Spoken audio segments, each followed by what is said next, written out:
C'est mieux de mourir. C'est mieux de mourir que de vivre dans les conditions de l'homme noir, de l'humanité africaine sur le continent africain. Vous n'avez pas d'eau. Délestage matin, midi et soir. Pas d'hôpital. Les écoles sont des laguerres. On n'a rien. On ne contrôle rien sur notre territoire. Aujourd'hui, où il y a une opportunité qui s'est présentée aux peuples africains que nous n'avons jamais eu depuis des siècles. Mais qu'est-ce que ça coûte aux Africains de se lever?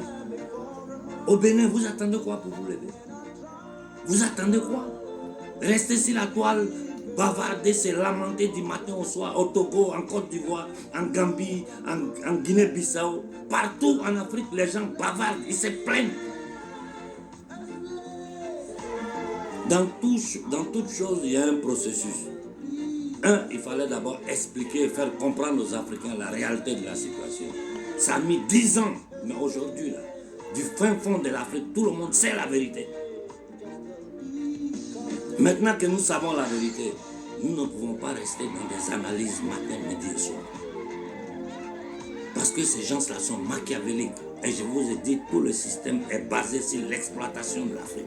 Il faut tenir les Africains en condition de faim, de misère, d'humiliation pour pouvoir continuer à les exploiter. Parce que si ces gens-là sortent de nos griffes, là, on est foutus. Voilà la réalité de la chose. Ce n'est plus le moment des longs discours, mais c'est le moment des actions. Au Togo, levez-vous. Levez-vous. Au Bénin, levez-vous. Au Gabon, levez-vous. En Côte d'Ivoire, Ouattara va inaugurer des ponts. Alors que les Ivoiriens n'ont pas à manger. J'ai dit dans les bateaux qui débarquent en Italie ici, les plus nombreux sont les Ivoiriens. Je vous parle des chefs du ministère de l'Intérieur d'Italie. Les plus nombreux sont les Ivoiriens. Et nous savons, comme la sœur l'a dit, à la chute du mur de Berlin, quand ils ont transporté Ouattara du Fonds monétaire international pour venir le déposer sur l'Afrique, le mettre comme premier ministre en Côte d'Ivoire, c'est lui qui est venu avec les ajustements structurels. Ouattara est un danger pour tous les peuples d'Afrique. Macky Sall est un danger pour tous les peuples d'Afrique. Mais faisons très attention. Nous sommes en train d'oublier ce que notre frère Sonko est en train de suivre de ce régime criminel néocolonial dirigé par Macky Sall et les indignes qu'on appelle classe dirigeante sénégalaise. Je répète, les indignes qu'on appelle classe dirigeante sénégalaise. Vous n'avez pas honte. Vous savez tous les enjeux qui sont là. Vous savez tous que la jeunesse sénégalaise est en train de combattre pour son futur. Et vous êtes là, vous êtes tranquille. Vous vous taisez devant une telle injustice. Cette terre, c'est être. Que tu vas regarder la misère autour de toi. Tu n'as pas honte. Vous n'avez pas honte. Nos dirigeants, vous n'avez pas honte. Parce que vous arrivez à manger quelques miettes. Et tout le peuple africain est dans la misère, humilié. La mer Méditerranée est devenue notre cimetière. Nos enfants sont jetés dans les rues en Europe, ils dorment dans les rues partout.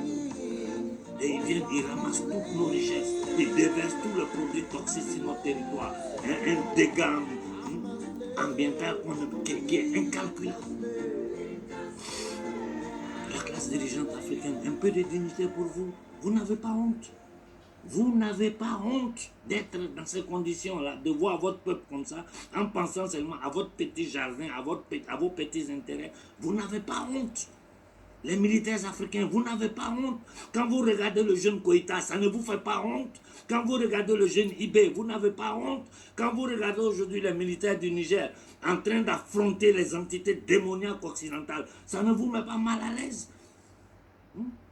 Macky Sall, qui tue les Sénégalais, qui dissout le parti de Sonko, qui fout le bordel dans le pays, et tout le monde est silencieux, on le regarde, pendant que les Sénégalais sont humiliés. Vous êtes le plus honteux d'Afrique. Vous faites honte. Si, il y a des grands hommes au Sénégal avec qui je discute en privé, des grands hommes au Sénégal que je suis, mais qui ne peuvent pas parler parce que à peine tu ouvres la bouche, le régime Macky Sall dit la France va t'éteindre. Mais le procès des tirailleurs sénégalais, des Tiaroy, doit être ouvert. Les forces communes, le monde entier doit voir. Le monde entier doit voir ce que la France de De Gaulle a fait aux Africains après que nous ayons versé le sang pour sauver la France du nazisme. C'était ce criminel interne, c'est-à-dire un des plus grands criminels de la terre, c'est De Gaulle. Il a imposé copié totalement ce que Hitler avait imposé à la France comme système monétaire. Et il a appliqué sur un peuple qui est venu combattre, qui a versé le sang pour la France.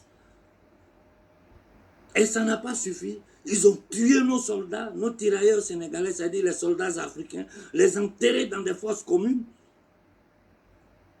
Et il y a le silence total en Afrique.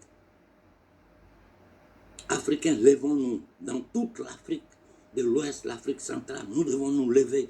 Ces gens-là ne partiront jamais. Leur survie dépend, je répète, leur survie dépend du maintien du peuple africain, de l'humanité africaine dans la misère, dans l'esclavage, dans l'humiliation et dans la division. Je m'arrête là pour les gens sont dépassés, ils voient la vérité sous leurs yeux. Ils disent, mais voilà la réalité du terrain que Konaré est en train de nous faire voir. Et voilà ce que nos journaux racontent aux gens. Il faut intensifier les manifestations au Niger. Ça doit être AK-24. Et les stratégies que vous êtes en train d'utiliser sont les bonnes. Il faut encercler la base militaire française. Chaque jour, il faut être là jusqu'à ce qu'ils s'en aillent. Ils ne doivent plus pouvoir bouger sur le sol, sur le territoire du Niger, tant qu'ils ne sont pas prêts à partir. C'est-à-dire qu'ils bougent le jour où ils sont en train de sortir pour monter dans l'avion pour partir. Donc un petit minable, un petit qui ne représente rien, qui n'a rien fait, il n'a pas de mérite pour être là. Son gouvernement, c'est-à-dire sa dictature, est supportée par la France, il est protégé par la France, et en ce moment, les troupes françaises qui vont se déplacer du Niger, parce que du Niger, ils vont partir, c'est au Tchad, ils vont aller s'installer. C'est toujours le même schéma dans lequel nous tombons. L'humanité noire, l'humanité africaine. Ce que vous faites au Tchad, là, ce n'est pas seulement entre vous Tchadiens. Ça fait mal à toute l'Afrique. Sinon, un petit vaurien, un minable qui n'a jamais rien fait de sa vie pour être au poste où il est, c'est-à-dire le petit misérable, cette petite entité démoniaque qui s'appelle Kaka Déby, peut se permettre de faire ce qu'il est en train de faire. Et quand tu vois cette déclaration, il menace même les facts, il menace tout le monde. Mais nous devons comprendre. Et je le dis à vous, comme je l'ai dit au colonel Koïta, comme je l'ai dit au capitaine Ibé. On vous a mis là pour travailler pour le peuple africain, pour libérer le peuple africain. N'ayez aucune peur. Personne ne peut plus rien contre vous. Toutes ces bêtises que les gens racontent, écoutez un peu ici ce minable-là. C'est-à-dire, je l'écoute souvent, je me demande, cet homme-là, c'est quelle malédiction qui est derrière lui? C'est quel genre d'être humain, ça? Moi, c'est-à-dire, d'abord, il faut que vous compreniez quelque chose. Tous les chefs d'État africains sont des francs-maçons. Ils ont tous été initiés ou à la Grande Loge de France ou au Grand Orient de France. C'est-à-dire, certains même font partie des deux loges. Chose paradoxale, ils font partie des loges. C'est du n'importe quoi. Laissons tomber ces choses-là. Vous avez tout compris. Vous avez tous compris que ce sont des entités démoniaques. Le minable du Bénin. Les notes des services secrets occidentaux, je dis bien des notes des services secrets occidentaux, que moi j'ai eu sous mes yeux, je les lis. Les gens rient, ils passent son temps chez les sorciers. Autre à être un franc-maçon, le talon là, c'est un franc-maçon. Autre à être un franc-maçon, il passe son temps chez les sorciers. Mais le sorcier ne peut rien contre le bon Dieu.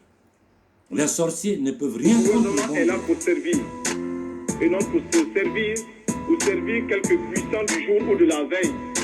Le peuple aime la liberté. Pour que passe la liberté, les détourneurs de la liberté ne doivent pas passer. En un mot, je voudrais vous dire que nous ne devons pas tenir le peuple en respect, mais réserver tout le respect au peuple.